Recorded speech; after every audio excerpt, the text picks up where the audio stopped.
Hello everyone, this is Zach with MTG Poke Hero, and today we are going to be looking at all of our white cards as of 9/11. Today we are going to look at Conqueror of the Battle for 2 and a white. It's a creature vampire soldier. Whenever it enters the battlefield, you may search your library for a card named Conqueror of the Battle, reveal it and put it onto your hand, and then shuffle your library afterwards for a 2/2. It's a good and limited. I mean, if you can draft a couple of these guys and then maybe put it in your sealed, if you get enough, it's pretty decent there. We probably won't see it in standard just because I'm hoping we're going to be getting some better 3-drops for the vampires. All in all, it's a decent limited card, and that's about all you'll really see it in. The next one is Ixalan's Binding for 3 and a white enchantment. Whenever it enters the battlefield, exile target non-land, permanent, and opponent controls until it leaves the battlefield. Your opponents cannot cast spells with the same name as the exiled card. What's really hard about this card is it's going to be fighting Cast Out for that 4-drop slot. And the idea too is Cast Out can also cycle itself, for 1 white and be able to draw a card.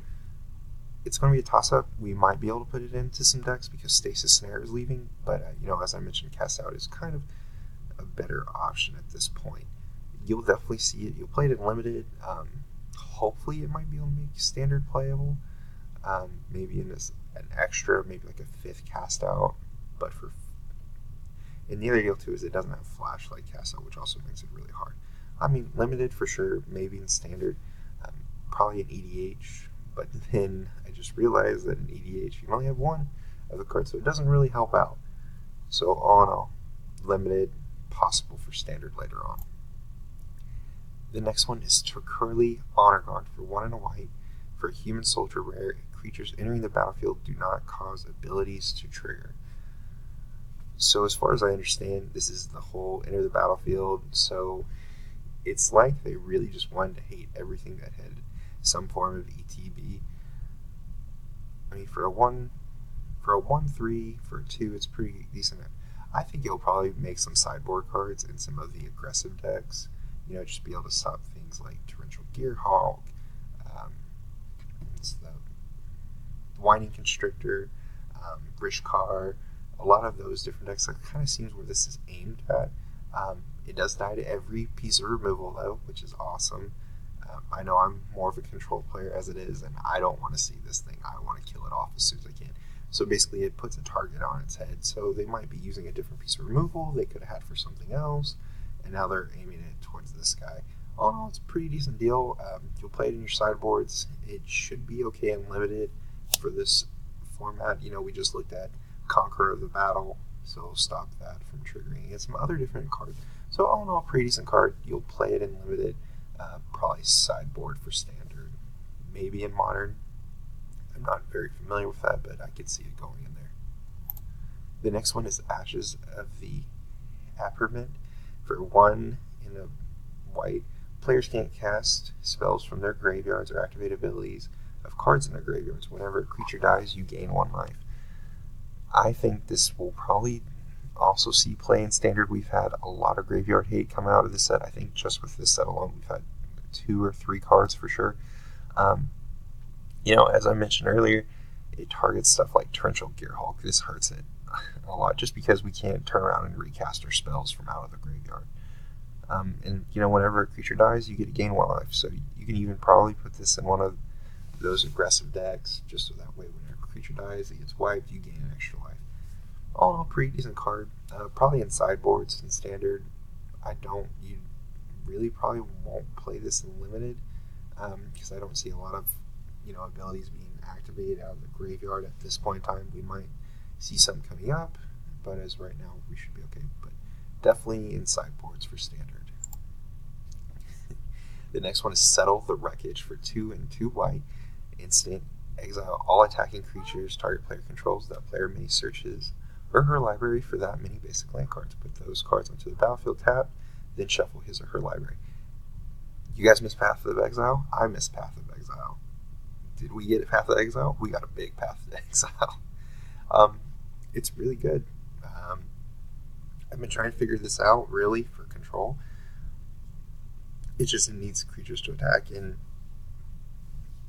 you could end up, the only really necessarily downside is, they attack with a bunch of tokens, you exile all of them, and then they get back like 5-6 lands. You ramp them up a little bit. Usually effects like this are really good. We've got some pretty decent removal though right now in standard between Fumigate, Hour of Devastation, Sweltering Suns, even Yahini's Expertise right now. So we'll try to figure. Oh, how can I almost forget? Was it Bantu's Reckoning? I would probably play this though over Bantu, just kind of depending on what deck I'm playing. But all in all, I can see it being standard. Maybe in sideboards for standard for sure. But personally, I think we've got some better removal than this. But all in all, pretty decent card. You'll play it in limited. It's a limited bomb against everybody. Maybe in EDH. But then again, we've got some better removal there too. The last one was a new card that was just spoiled today. This is Legion's Landing for 1 white. It's a legendary enchantment. Whenever Legion's Landing enters the battlefield, create a 1/1 vampire token with lifelink. Whenever you attack with 3 or more creatures, transform Legion's Landing. I so missed the Gideon from, what was it? Oh, I can't remember it off the top of my head. Kithion. When he was Kithion, he turned to Gideon. This isn't it. It feels like it should be it, but it's not. Instead, we get Indanto the First Fort.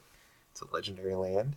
You get to either tap, add 1 white mana, or you tap 2 and white, create a 1/1 vampire creature token with lifelink.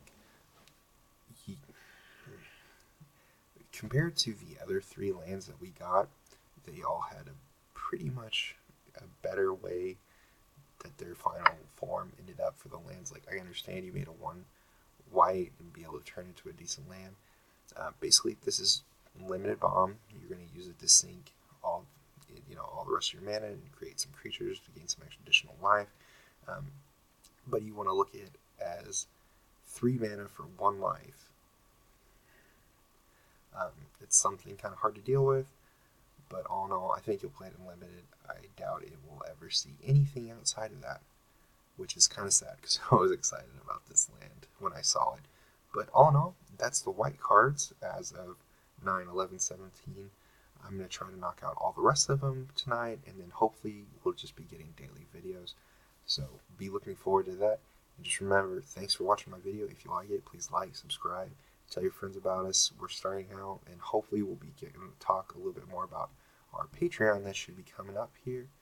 And remember, may the top decks be forever in your favor. Thanks.